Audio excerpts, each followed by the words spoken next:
Now this is a spectacular fish. It's a Cobalt zebra. Very lively, energetic, boisterous, very energetic feeder.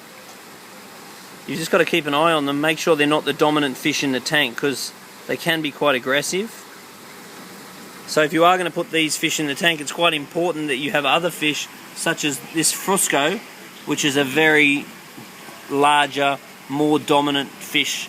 Because if you have a fish like that as the boss of the tank, they can sort of terrorize your fish a little bit. So making sure they're smaller than a dominant fish like that one, that can keep him in line, is very important. The other key to keeping fish like the Cobalt zebra is that you've got plenty of fish in the tank. The tank needs to be very busy with lots of other fish. The male tends to have a lighter colour with larger egg spots than the female.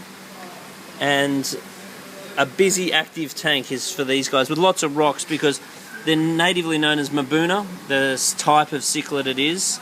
And Mabuna is African for rockfish, so they love to live in and around the rocks.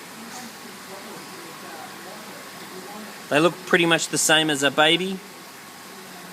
A lot of cichlids change colour as they get older, these don't so much.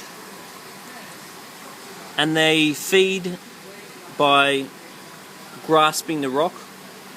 And they've got flexible teeth which get algae and microorganisms that live on the algae that they sort of comb to actually consume algae and microorganisms in the wild. So you often do see them sort of turning head on to the rock and biting the rock when they're hungry. But then when I'm standing right in the tank like this, basically it'll just march up and down the tank trying to get my attention, wanting me to feed it, which is what it's doing at the moment. The other thing about a lot of these Mabunas is they can be aggressive when you're not around. So when I'm standing in front of the tank like this, you'll find they'll behave quite well. But then when you're not around and you're not the dominant being, you'll find they're more aggressive. So just keep an eye on that as well. They like very high pH, as with all cichlids. So keeping this white rock, Texas Holy Rock, is perfect with these fish. It's good to add a little bit of salt to the water. I find it just helps their immune system if they do fight. So keep a KH, sort of 8 DKH, pH about 8. Can't go wrong.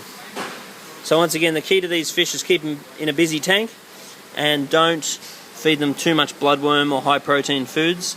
I really think feeding them New Life Spectrum gets the best result.